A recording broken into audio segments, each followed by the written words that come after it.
Okay, so what we're going to the history of hardcore punk? Yeah. We can start from Mahindra Tano. Okay. So the history of hardcore punk basically originated in the late 70s. And the thing with hardcore punk is that it originally was created as a form of creating a subculture to rebel against the system or whatever the government or whatever systems were created in terms of society. To oppose those systems, have a very anarchist view, hardcore punk was created as a subculture. And music was basically the platform to promote the culture. Okay. So when you're talking about hardcore punk, it always begins, you have two different separations. One is basically you have the UK scene, which is the UK hardcore punk scene, which was in the early 80s. And then you have the American hardcore scene. You mean bands like Napalm Tano? But Napalm Death were more influenced by the hardcore punk scene, but they are not exactly hardcore punk. That is grindcore. Exactly. Yes. So when you're talking about the hardcore punk scene, like when we talk about the origins, it always begins from the United States more than Europe. But some people always get confused in terms of the terminologies. So when you're talking about in the late 70s, because when you're talking about early 70s and all, you still had the heavy metal scene dominating the overall music genre of rock music. So when you're talking about hardcore punk, it was created as one way of opposing societal norms or government systems, but also at the same time to strip down that whole popularity of what music had become. Because what had happened in the late 70s was you had a popularization of heavy metal that actually happened, and heavy metal became very theatrical. You know, there was a lot of theater involved in it. Wasn't real based on reality, and the whole sense of reality was brought in by hardcore punk. And you see this evolution in music even beyond hardcore punk. Like for example, hip hop. When you talk about 90s hip hop, you had this whole scene of gangster rap or the grunge scene, which Nirvana basically popularized. So all these scenes were basically created because it was an opposition to what was basically trending at that point or what was going on in the mainstream scene. This genre of music was opposing that. So hardcore punk was basically an opposition against what was basically metal. We are all metal musicians, but now it's basically a union of both. But back in the day, it wasn't the same. You had punks that were segregated and you had hardcore heavy metal guys, people who were into metal music that were completely segregated.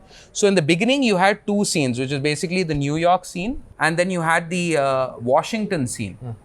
Now, that was the origins of hardcore punk. And if you look at it historically, between New York and Washington, no one knows exactly where the true origin lies. Whether it was New York, people say Queens, New York. Some people say it's Washington DC. So in the late 70s, there were very few hardcore bands. But if you would ask me based on my understanding of the scene, you had four bands I would say that really pushed the scene a lot from both New York and Washington. And I would say the seminal bands that were involved in hardcore punk are Minor Threat, Bad Brains, Black Flag, and Minutemen.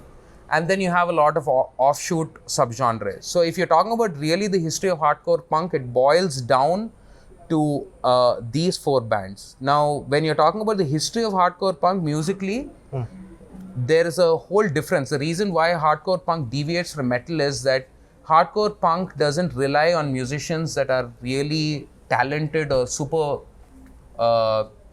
technical in terms of their compositions. Hardcore punk is basically a street level kind of music. It's exactly like gangster rap in the 90s.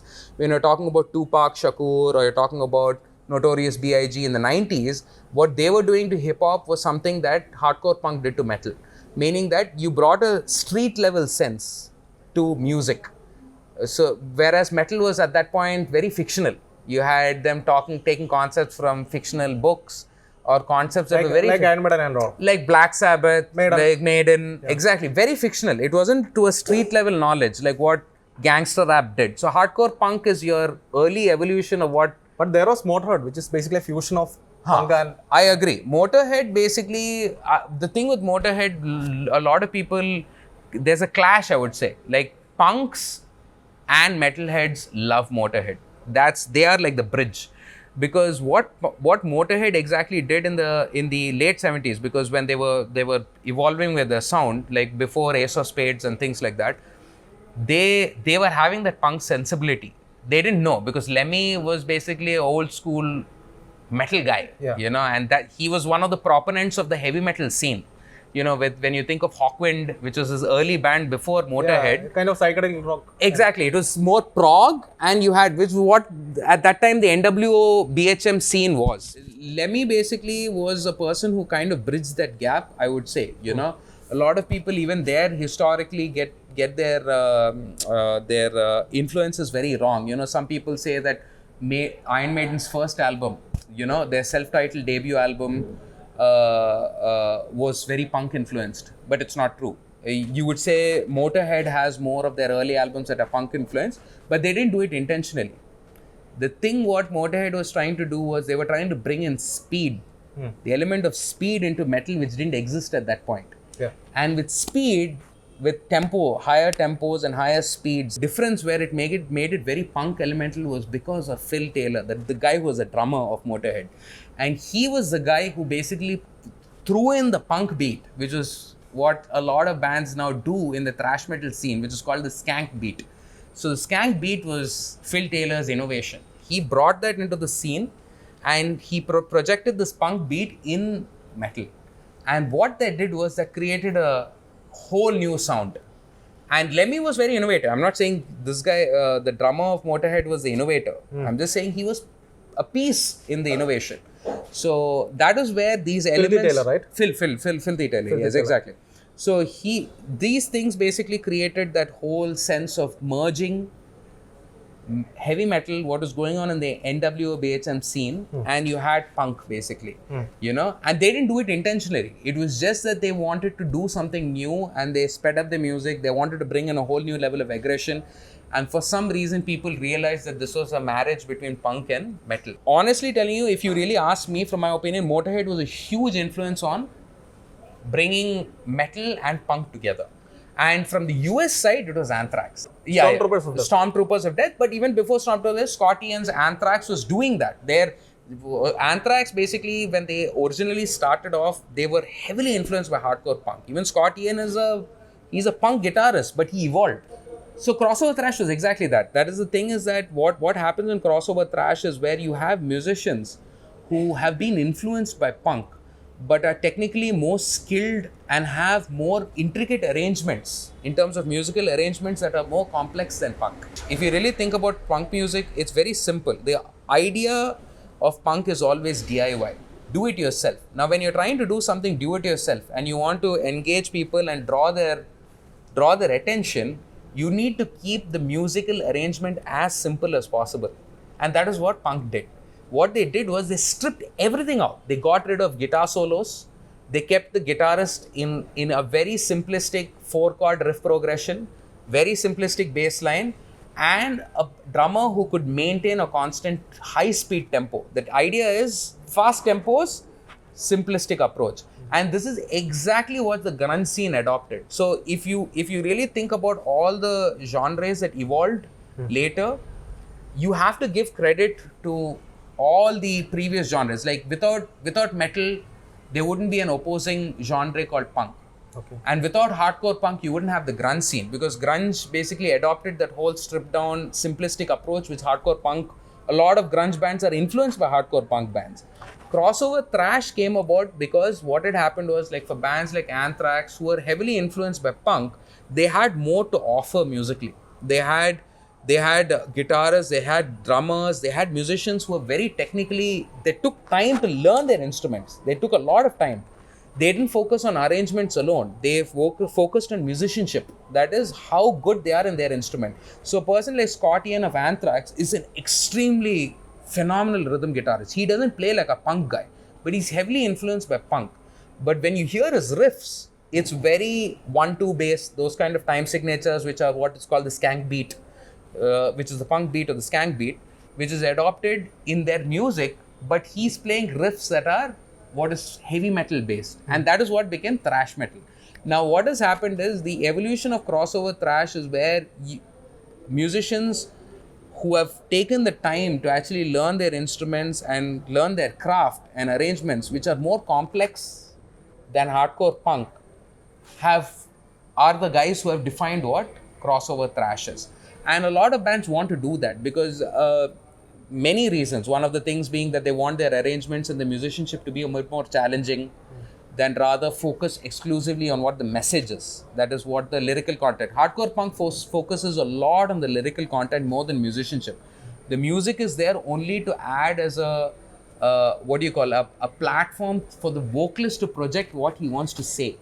That is what hardcore punk is. Like if you listen to Black Flag, you will only know Black Flag for Henry Rollins. Yeah.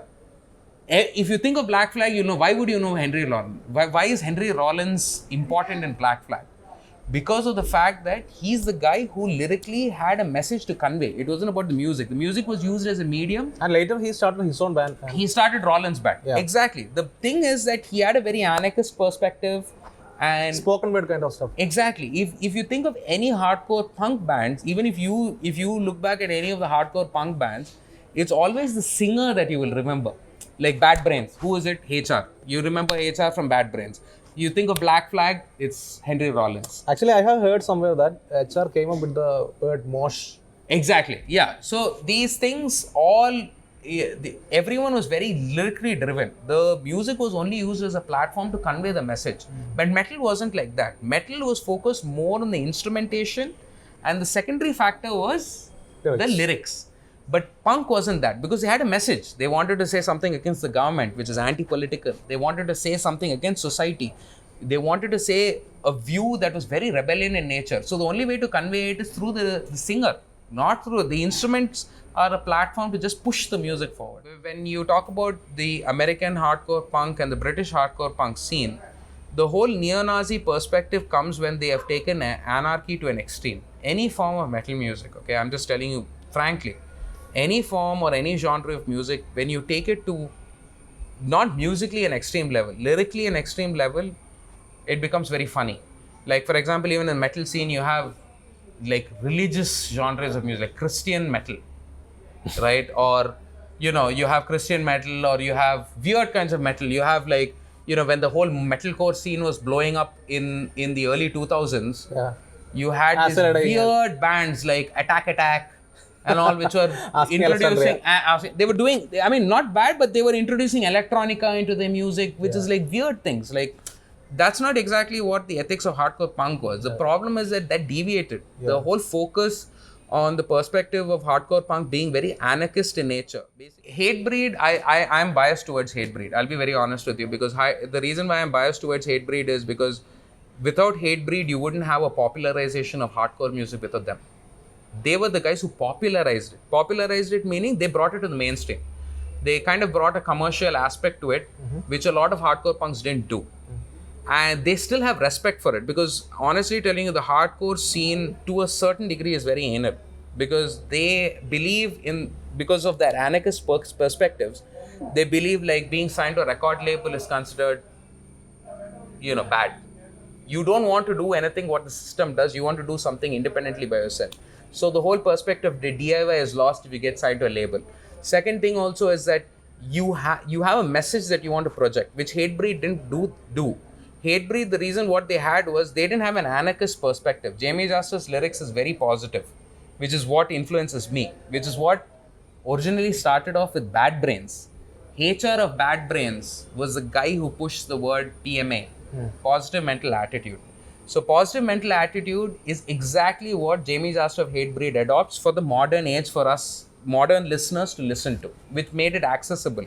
So he's the one who popularized PMA, not HR. HR had the song. They had a song called PMA. Bad Brains have a song called PMA, and they popularized it. Because Bad Brains were bold enough to do that. And honestly telling you, they are very bold, because beyond all the other bands that try to project hardcore was always based on an opposition. I hate this, I hate that, I don't accept this, I don't accept that. And they try to tell people that this is what it's about.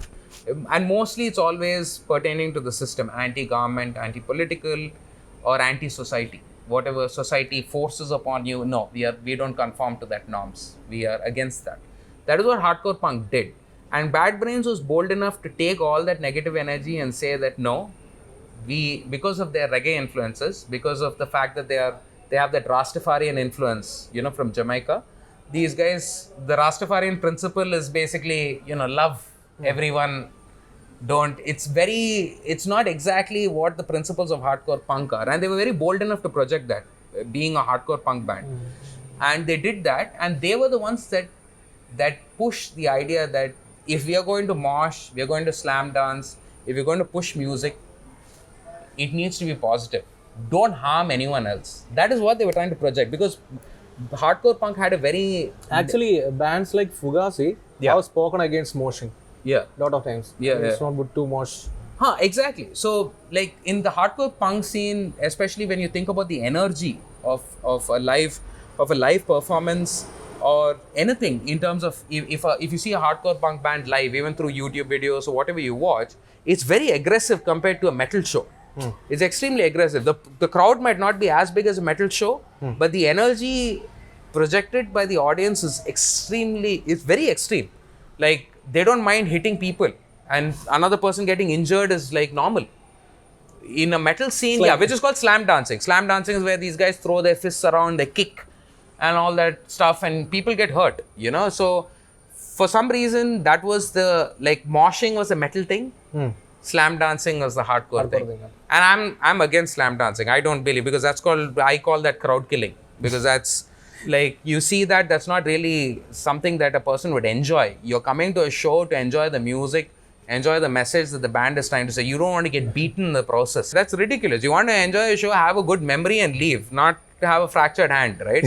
So that is the problem. I'm against that, but that is somehow over the years, through the 80s, that kind of morphed into that. Slam dancing was a common thing. Bad Brains were actually good enough to project that whole positive vibe without actually having any sort of negativity from the crowd.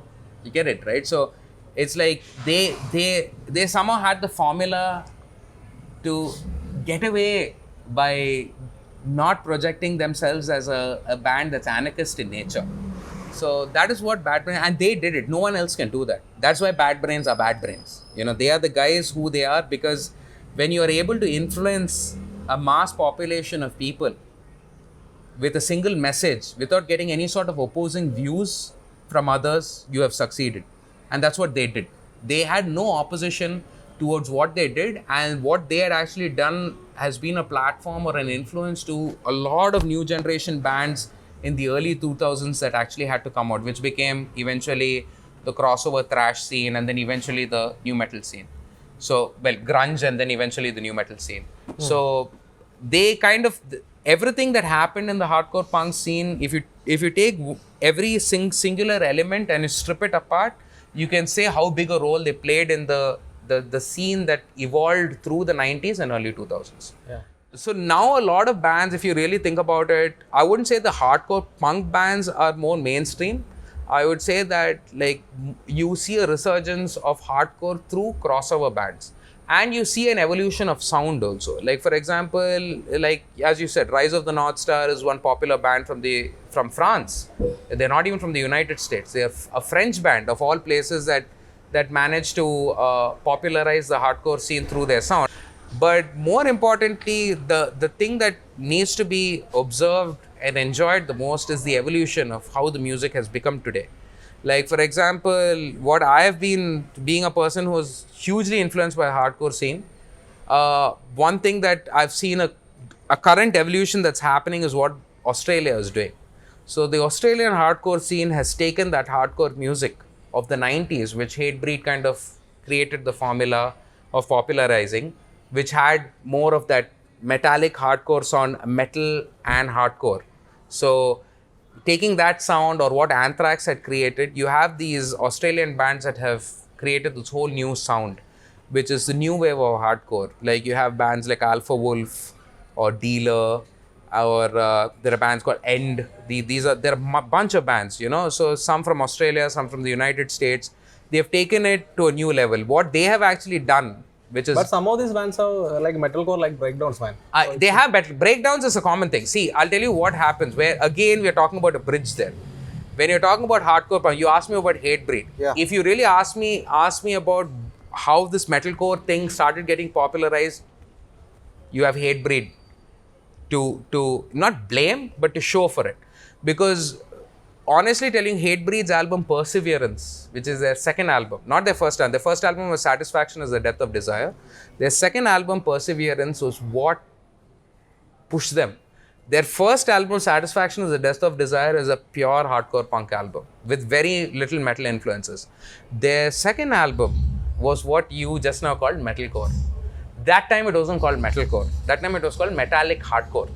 But they don't have that kind of vocals. He doesn't have the vocals. That's the funny part. Perseverance was the first album of Hatebreed that showcased breakdowns.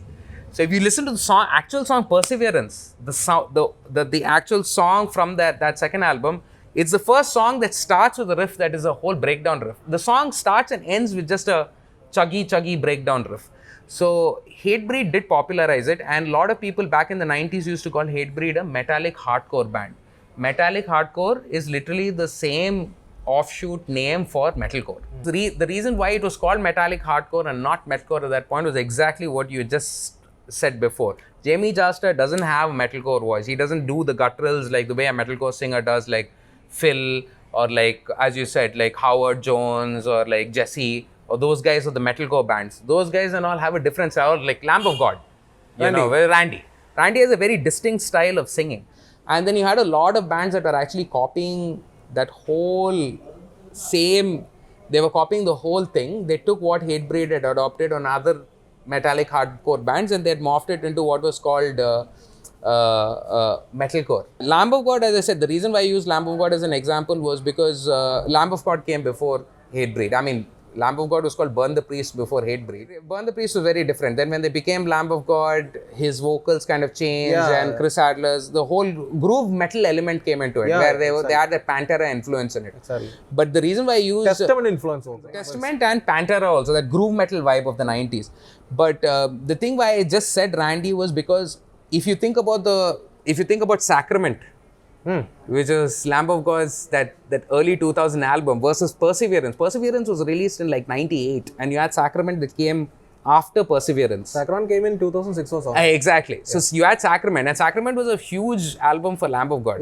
And Lamb of God, they had defined their sound. Everyone thought, oh, this is completely new. The point was that Hatebreed had their own unique sound, Lamb of God had their own unique sound. Randy Blythe had a unique sense of basically popularizing the guttural vocal. So Lamb of God had actually popularized the sense of basically introducing, guttural vocals into the mainstream. That means it was more acceptable for hearing on radio, a song which had basically guttural vocals.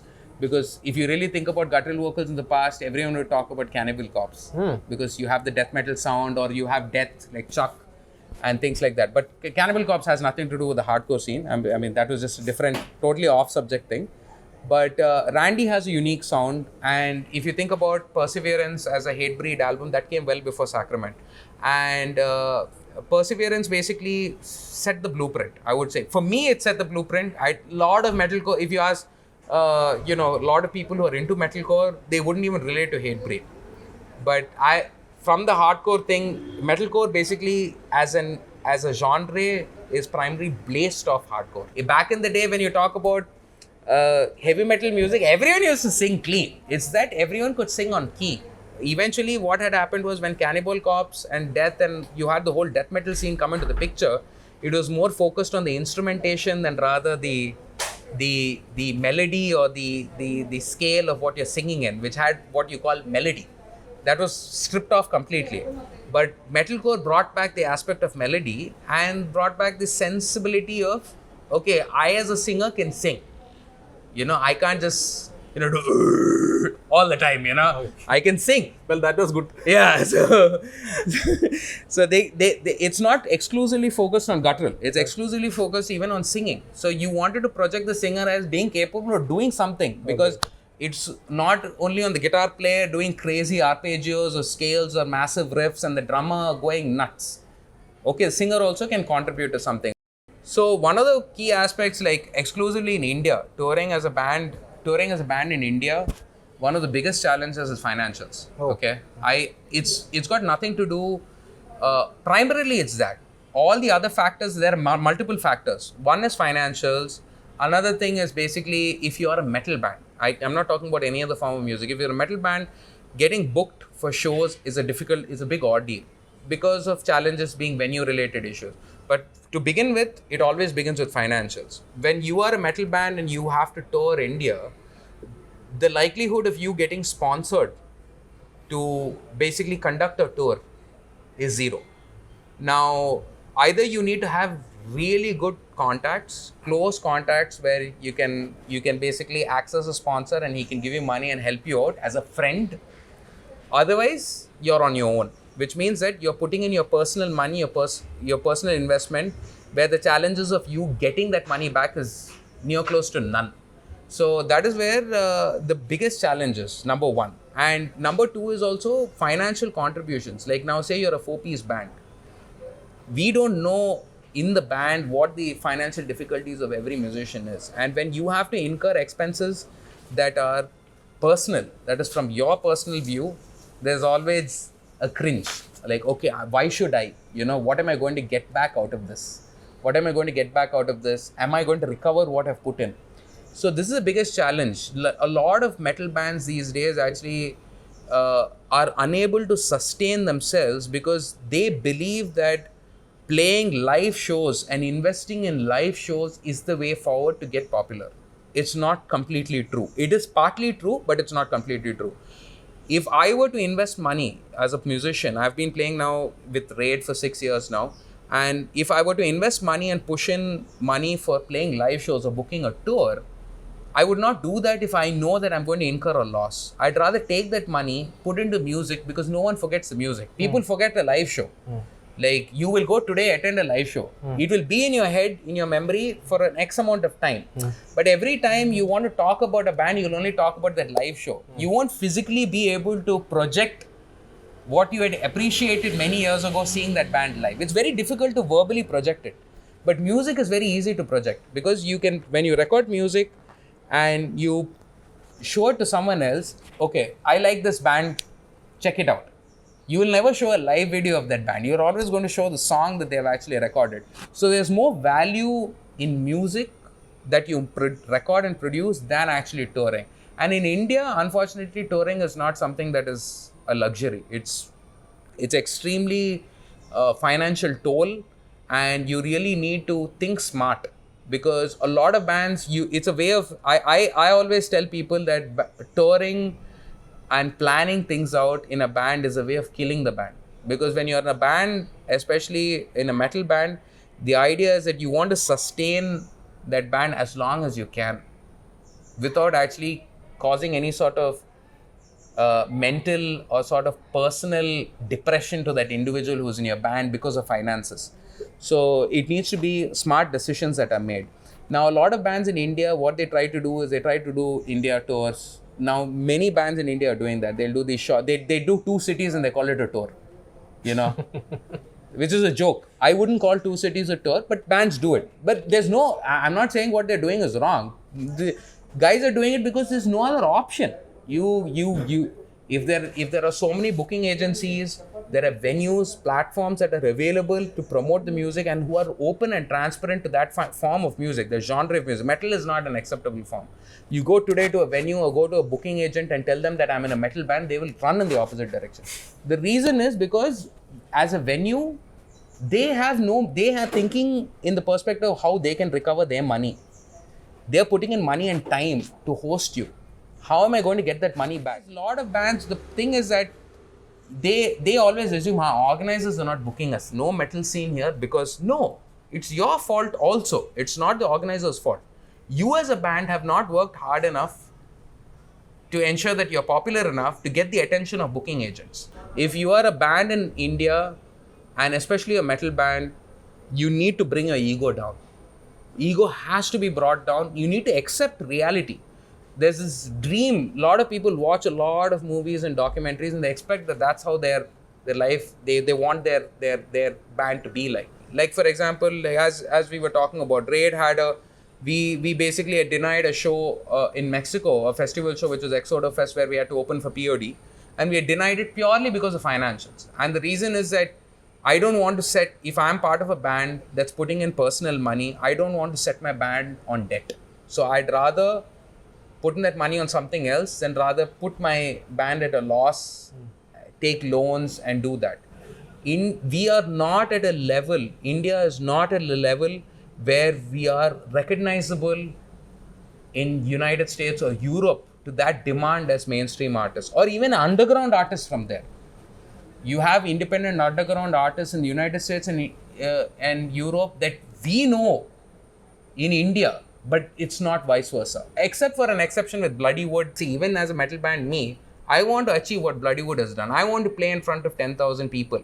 They're extremely hardworking guys. Exactly. So for that perseverance and hard work, that's the huge level of respect they need to gain. And that's what they're doing. I'm not saying that I'm a big fan of Bloody Wood, but by example, what they're doing as musicians independently, they're doing what every band craves for. Deep down, every musician sitting in metal musician in India, when they would have seen them play in front of 10,000 people, deep down in your head, you would be thinking, I wish I was there. I wish I was on that stage. I wish I could do something like that. That wish needs to become a reality only based on the work that those guys put in. So that's an example. I mean, I respect Bloody Wood for all the work that they've put in and seeing what they have done. You don't need proof. Visually, it's just there in front of everyone. That is the biggest issue. നമുക്ക് Yeah, bro. വീണ്ടും കാണാം. Yes. It was very good, man.